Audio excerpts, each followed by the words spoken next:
Russell é a nova rica. Ela vem de uma família, ela é casada com o George Russell.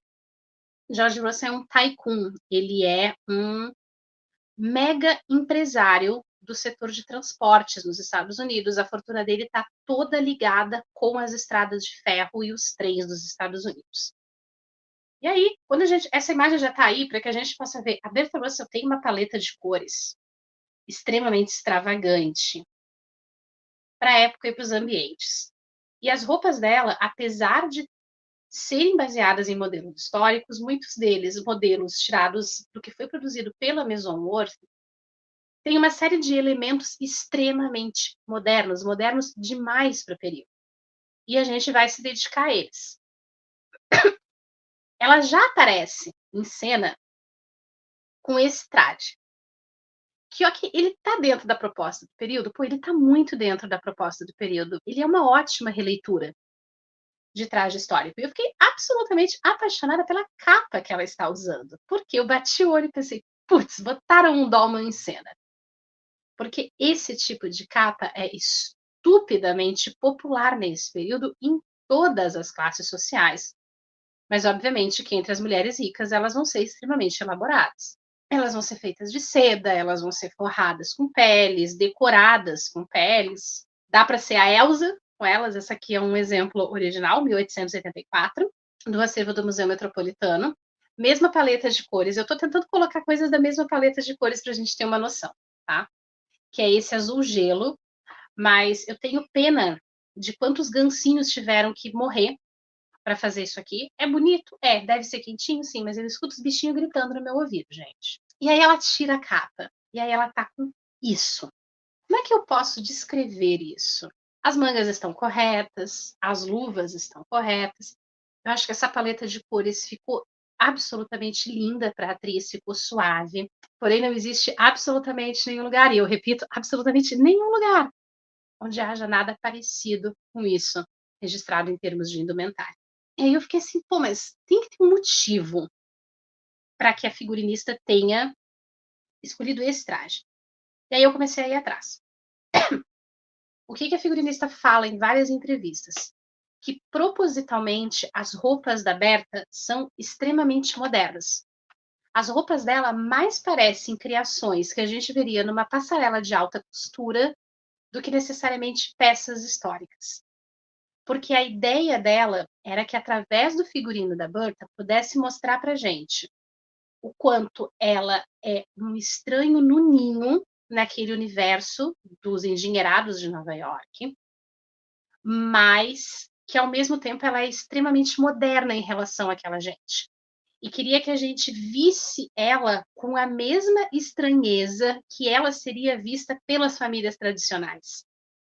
E eu achei isso de uma genialidade narrativa que é incrível. Então, essas coisas, essas modernidades que vocês notaram excessivas na roupa da Berta, elas têm um motivo. Essa é a diferença de quando você tem um figurino que é uma coisa bem feita.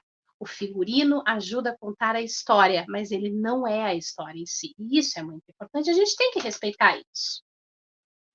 Os chapéus dela, a gente vai precisar falar sobre os chapéus dela no futuro, mas vamos nos ater aqui. Eu quero mostrar para vocês alguns vestidos, alguns modelos que seriam coisas que ela usaria se fossem trajes históricos reais. O primeiro é a mesma paleta de cores dela, como eu falei para vocês. Então, nesse momento, ela está no período da tarde, ela está fiscalizando a finalização da puta mansão que eles estão construindo na Quinta Avenida em Nova York, bem de frente para a casa dos Van Ryn, tá? Só para que os velhos ricos tenham que ficar olhando o sucesso deles o tempo todo. Isso é malandragem. Mas ela tá, vou até voltar aqui, ela tá com um decote muito aberto. É um decote extremamente moderno. Tudo nesse corpete dela é muito moderno. Então, de acordo com as convenções de etiqueta da época, isso é uma coisa que a gente vai ver ser muito respeitado no núcleo das famílias de dinheiro de old money. Ela estaria com um vestido com a gola fechada. E ela estaria usando uma coisa mais parecida com esse primeiro modelo que a gente vê aqui. Inclusive os tipos de drapeados, por ser ela tá nessa coisa de deslocamento para ver a casa, ir no escritório do marido, seria um vestido alguns centímetros mais curto, a barra não tocaria o chão, ele não teria cauda, mas ele seria um vestido profundamente decorado, com drapeados, com babados feitos do mesmo tecido ou até com um acréscimo de rendas. E como é o padrão dessa época, a gente teria um conjunto de um corpete abotoado na frente, com uma saia e uma sobressaia. Essa parte que a gente está vendo, essa saia franzida que vai por cima, ela é uma sobressaia. A gente tem uma saia de baixo, que é chamada saia de baixo ou saia de fundação, a sobressaia e então o corpete. Elas eram vestidas exatamente nessa ordem. A última coisa que fechava era o corpete. Ah, mas tia modista, por que, que os corpetes da época são fechados na frente e os figurinos são fechados nas costas? Porque quando essas. Existe uma coisa dentro do departamento de figurino de uma série que é chamada serviço de camareira. O que, que a camareira ou o camareiro faz? Ele tem acesso a onde todos os figurinos estão guardados, eles estão identificados por ator, por episódio e por ator, episódio e ocasião. Às vezes está descrito em algum descritor extra ali, do tipo, se tem 2 corpetes no traje, para poder remanejar, e tem os números de acesso. Então, quando vai começar a filmagem, a equipe recebe um documento que é chamada Ordem do Dia. Ali tem todas as cenas que vão ser gravadas em ordem, só que a ordem que essas cenas são gravadas não é a mesma ordem que a gente vê elas na tela, porque depois que está tudo gravado, isso vai para a edição, para as mãos de um profissional, que é o profissional de montagem, que é quem corta os pedaços do vídeo para formar a estrutura do episódio que a gente vai assistir, para dar coesão para isso.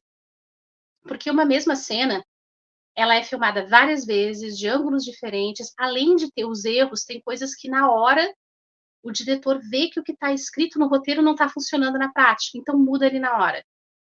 Nessa ordem do dia, o camareiro ou camareira já sabe o que cada ator vai usar em cada cena. Então, o ator chega na sala de caracterização, vai fazer cabelo, vai fazer maquiagem, e aí ele passa para a mão do camareiro, que é quem veste essa roupa na pessoa. Por que, que o camareiro é que faz isso? Porque o camareiro é um profissional que já está acostumado com isso. Ele sabe, por exemplo, que se a roupa estiver um pouquinho frouxa, ou se estiver um pouquinho apertada, tem que fazer um ajuste ali na hora. Coisa que o ator, muitas vezes, por não ter intimidade com esse tipo de figurino, se ele fosse vestir sozinho, ele acabaria estragando a peça. E aí isso geraria um custo imenso para trocar o figurino ou para fazer uma reforma de emergência nele.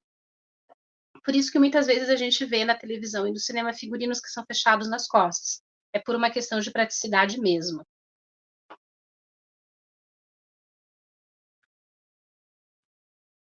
E peraí, deixa eu dar uma olhadinha aqui no.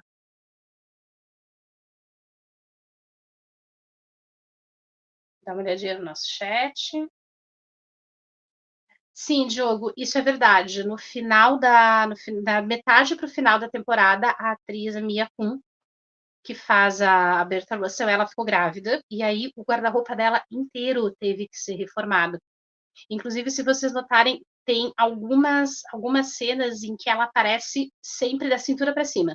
A gente não tem mais visão do vestido completo. Por quê? Porque eles estavam tendo que lidar com a mudança do corpo dela, e numa entrevista ela comentou que os seios dela cresceram muito rápido, ficaram muito grandes durante a gravidez. Então tiveram que refazer, inclusive, os espartilhos dela para garantir conforto e ainda assim conseguir dar uma silhueta característica da época para ela. Gerson, a Casa de Ópera ainda existe? Sim, é a principal casa de ópera dos Estados Unidos, uma Metropolitan Opera. Inclusive, eles têm uma conta no Instagram, vocês podem seguir lá e dá para assinar o serviço de streaming de óperas deles. As montagens do Metropolitan são maravilhosas, elas são uma coisa de outro planeta. Inclusive, eles fizeram uma vez uma montagem de A Valquíria, do Wagner, que se passa na Segunda Guerra Mundial e não na Era Viking.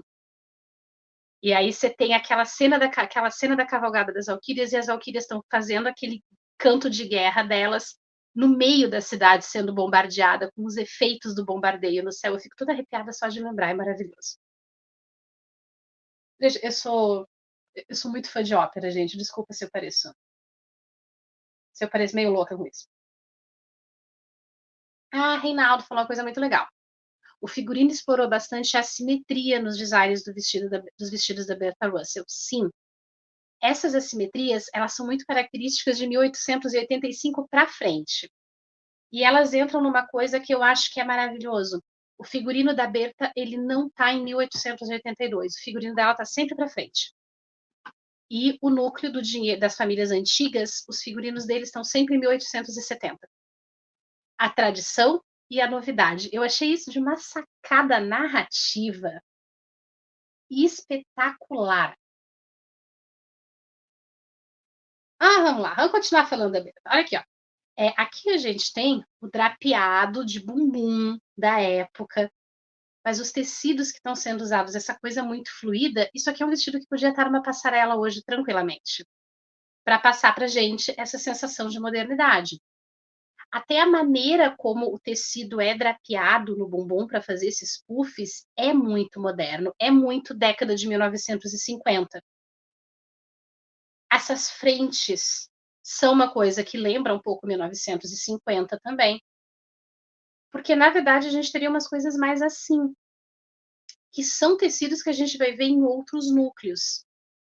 Sempre que ela desce para algum jantar, ela tá com o vestido decotado demais.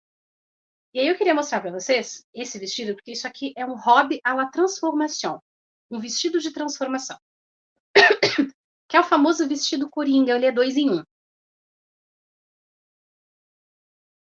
Essa coisinha que vocês estão vendo aqui toda franzida, isso é uma técnica de decoração, eu vou botar o nome dela no chat para vocês. É uma técnica de decoração chamada de ruching.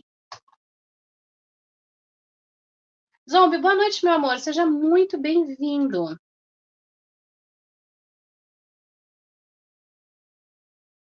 Frida, depois a gente pode trocar uma ideia sobre essas releituras complicadas que o pessoal está fazendo de Wagner. Que, se eu não me engano, Wagner era tão socialista que ele perdeu patrocinadores, ele perdeu mecenas por causa das posições políticas dele. Meter ele uma relação eu não posso falar essa palavra no ar, mas meter ele numa relação com o carinha do bigode é forçar demais a amizade, cara. Lu, muito obrigada pelo super sticker. Na verdade, a Mia tá mandando vários super stickers aqui. Eu acabei deixando passar porque eu tô nos slides, né? Mas muito obrigada pelos super stickers, galera.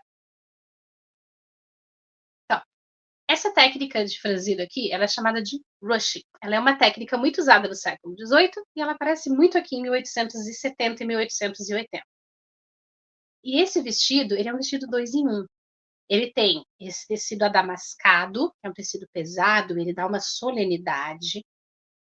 As mangas deles são longas, mas elas não vêm até o final do punho, elas param mais ou menos aqui assim, uns 8 centímetros acima do ossinho do punho.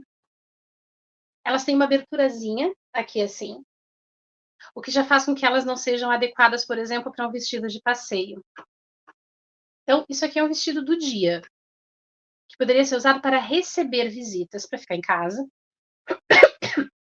Mas essa parte que vocês estão vendo aqui com a golinha, ela sai, ela é destacável. E aí, esse decote, claro, ele está muito profundo, ele poderia ser usado com tipo uma regata, que fechava um pouco o decote e ele virava um vestido de jantar. Então, mesmo os vestidos de jantar, eles eram um pouco mais fechados do que a nossa amiga Berta costuma usar. E os drapeados, vocês podem ver que a estrutura deles é um pouco diferente, eles não são tão altos do jeito que aparece nos vestidos dela. E a gente tem essa questão da simetria. Esse vestido aqui é de 1884. E aí a gente tem isso aqui. Outro vestido de jantar. Assim, eu acho incrível o conceito da pessoa ter tempo de ir lá trocar de roupa, botar a roupa chique pro jantar. Porque normalmente quando a gente aqui, pobre mortal, vai jantar, a gente acabou de sair da beira do fogão, ou a gente acabou de sair da beira do micro-ondas, que foi onde deu para esquentar a comida, e a gente chegou em casa do trabalho. Para quem é mulher, aquela tiradinha de sutiã no final do expediente, hein? Quando chega em casa, que delícia. Tá descalço, tá desmontado, tá parecendo um mendigo, e aí a gente senta com a comida liga a TV, eu pego o celular e a gente come do jeito que dá. Uma mão a gente tá comendo, na outra a gente tá fazendo carinho no gato ou carinho na criança.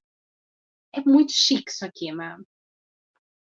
Aí ela tá com esse negócio aqui, né? De novo, decote. Olha o que eu falei pra vocês do peitão ali saltando, entendeu? Tá bem apertado. É bonito, o colo da atriz é muito bonito, sim, mas novamente, ela tá muito fora do período.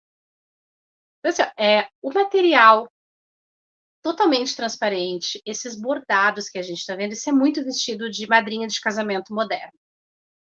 E esse tipo de recorte, esse formato com os biquinhos, ele tem uma referência histórica, apesar de tudo, que a gente encontra justamente nos vestidos de jantar do período, de 1878 até 1884, mais ou menos. Depois eles dão uma desaparecida.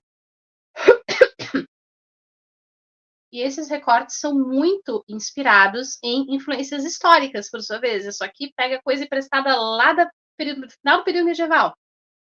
Porque a moda vitoriana é toda cheia de historicismos. Ela está o tempo todo fazendo referências à moda de outras épocas. Criar mesmo originalidade, né? Olha o rushing aparecendo aqui de novo.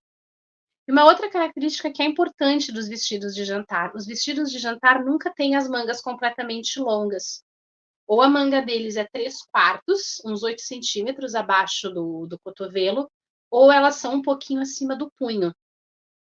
Por uma questão prática, né? Aquela monte de comida e você com uma manga lambendo na comida, não dá, né? É o mesmo motivo de vestidos de jantar dificilmente terem cauda.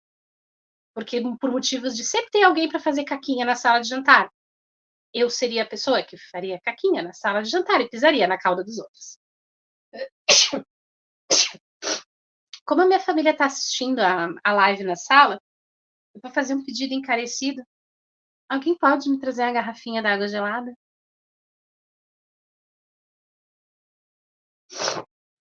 Vamos lá. E aí aqui nós temos, a gente vai ver a Bertha Russell na primeira dinâmica dela de interação com a galera do dinheiro antigo. E esse momento é um momento meninas malvadas, gente, tá? E eu não arredo meu pé que a Anne Morris é a Regina George do negócio. Porque a Lina Astor não é a Regina George, porque quem é malvadinha, quem gosta, é a Anne Morris. E a Agnes Van Ryn não serve para ser a Regina George, mas enfim. Nossa amiga Bertha Russell chegou naquele mesmo evento de caridade onde está a Marion Brooke. E aí ela chega, né, com essa paleta de cores discretíssima, básica, né, totalmente misturada com o ambiente, nem dá para perceber que ela tá ali, né?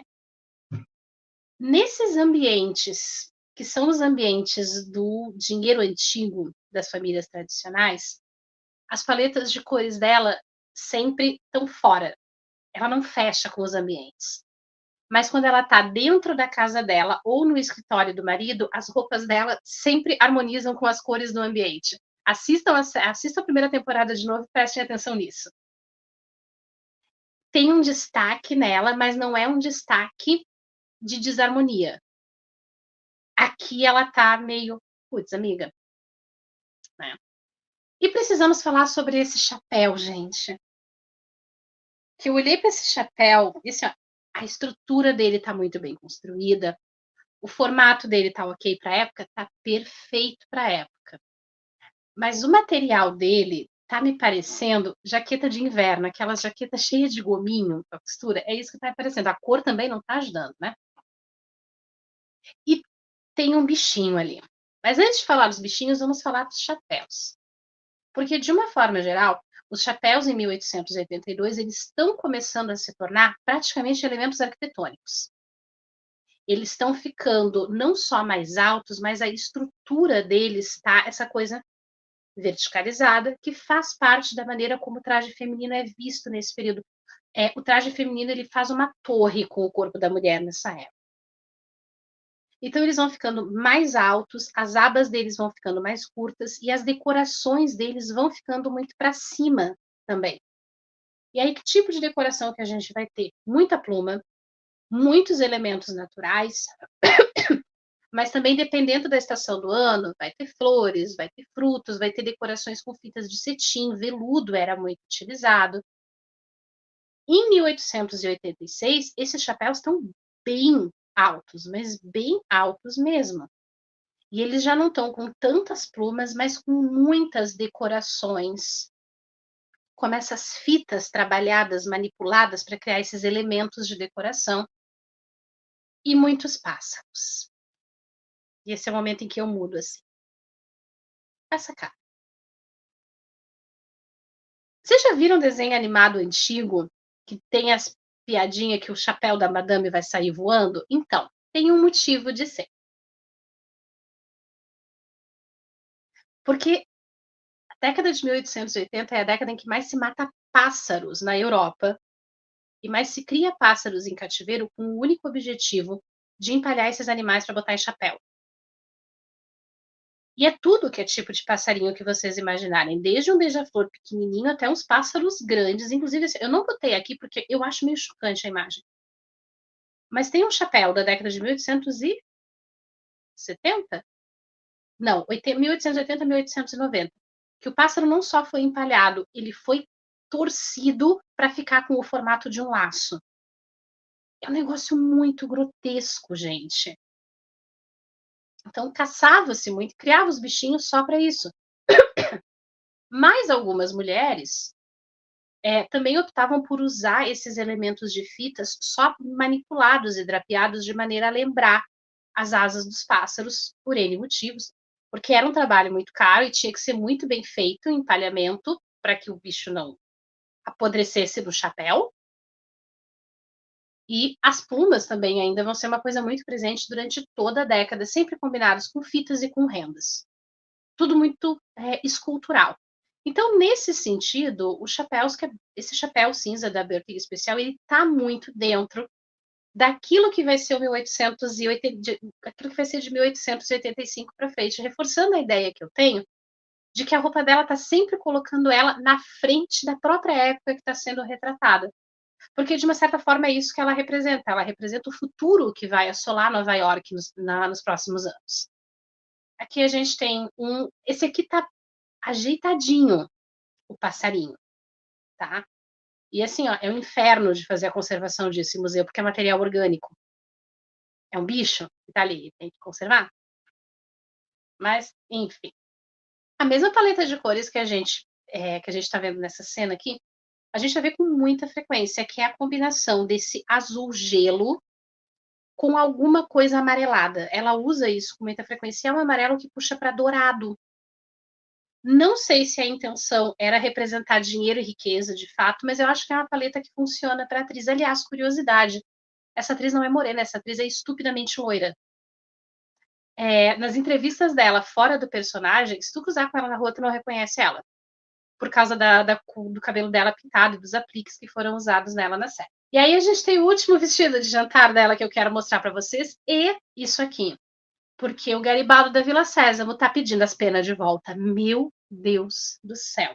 Depois de tudo que a gente falou sobre respeitar o figurino e tal, ok, eu entendo. Mas que isso aqui parece que ela. Eu só consigo pensar nos passarinhos que ela foi morto. Isso aqui, claro. Na série, isso aqui é tudo sintético. Nada disso vem de animais de verdade. É tudo material sintético, produzido para essa finalidade.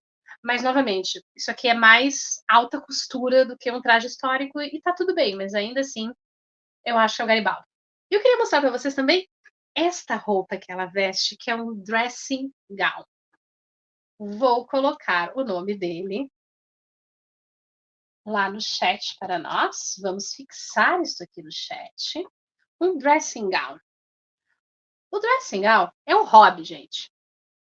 É a versão século XIX daquele hobbyzinho atoalhado que você coloca quando sai do banho, enquanto você passa os cremes na cara, se olha no espelho e jura que é rica.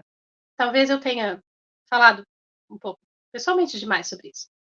Mas enfim, para que servia o dressing gown? Teve alguém aqui no chat que falou que o momento mais natural para essas mulheres era a hora de vestir uma camisola. Então, para as mulheres ricas, tinha um período do dia, uma janela de tempo, em que elas não tinham compromissos sociais, que normalmente era entre o final do almoço e elas começarem a receber visitas ou entre finalizar as visitas, a recepção de visitas e a hora do jantar. Esse era um período que elas tinham para elas. Que elas podiam responder correspondência, elas podiam ficar lendo, bordando, era um tempo para elas. E que geralmente elas se recolhiam, ou no seu quarto, ou numa uma saleta de recepção. E aí era comum que nesse momento as mulheres tirassem os vestidos mais pesados e botassem realmente uma coisa mais confortável para ficar em casa.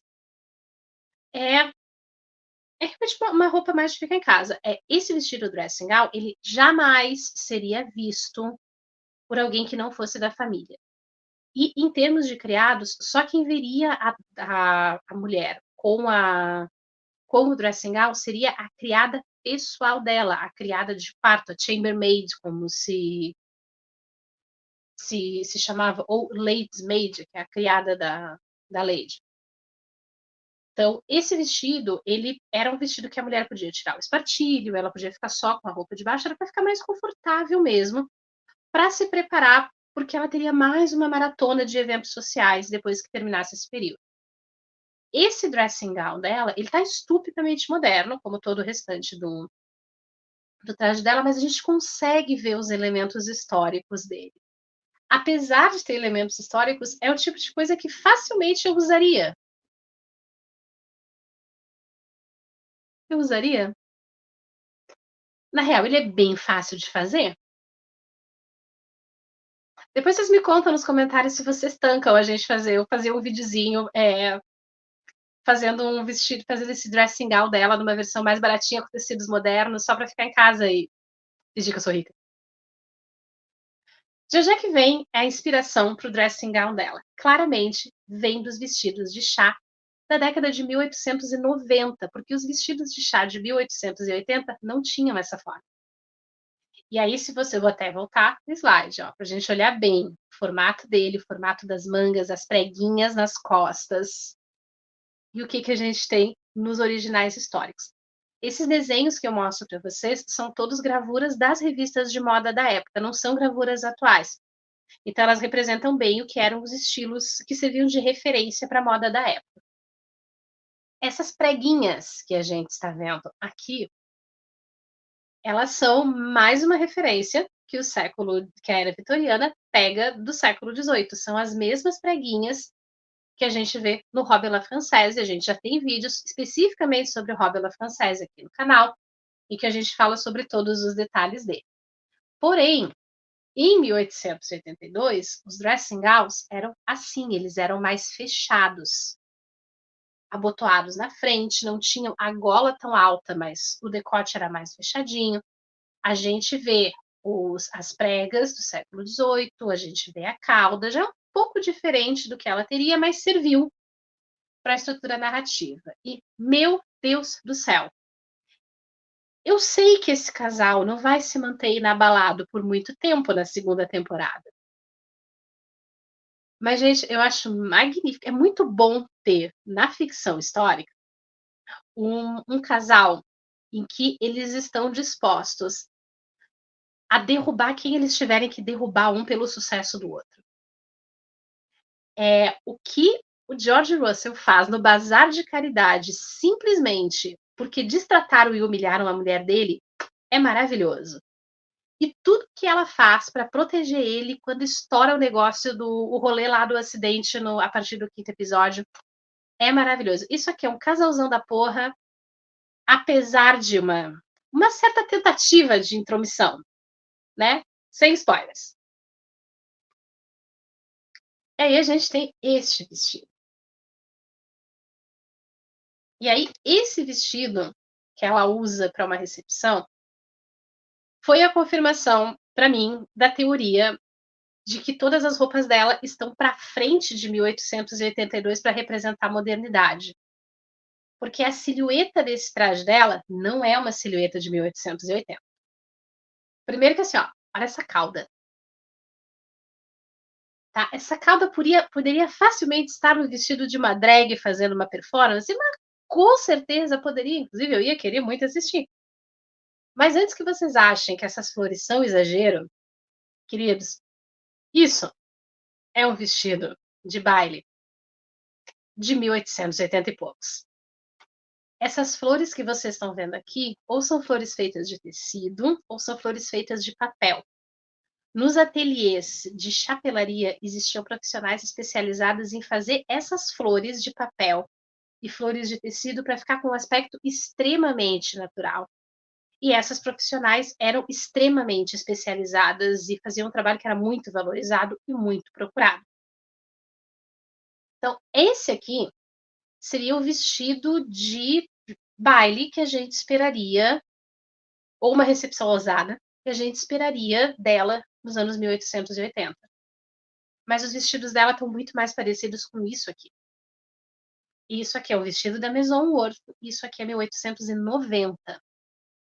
E como existem rumores de que a série de fato vai se estender até 1890 e ver o sucesso social dos Russell e de outras famílias que vem nessa onda do dinheiro novo, eu realmente acredito que isso aqui está sinalizando o quanto ela está trazendo. Posso imaginar? O quanto ela está trazendo esse novo e ela está forçando a entrada desse futuro numa sociedade fechada e extremamente conservadora. Isso aqui é um outro exemplo de vestido da época com uma ilustração para vocês verem que a gente tem uma carga muito grande de decoração nas roupas. Mas se fosse um vestido de jantar e ela deveria estar usando nesse evento no final do primeiro episódio, um vestido de recepção, é isso aqui que a gente veria ela usar. As mangas 3/4, o decote que eu falei para vocês, ele não abre tanto nos ombros, a gente tem uma abertura, mas ele não é tão aberto quanto elas estão usando. Mas faz parte, porque é muito difícil para o nosso olho hoje em dia reconhecer essas nuances dos trajes. Só se é uma pessoa que realmente estuda muito período. Então precisa ter essas silhuetas, esses decotes mais abertos dos trajes da noite, seja jantar ou de baile, para que a gente consiga reconhecer que é um traje formal, para diferenciar bem dos trajes diurnos, mas para uma pessoa da época seria um choque absurdo.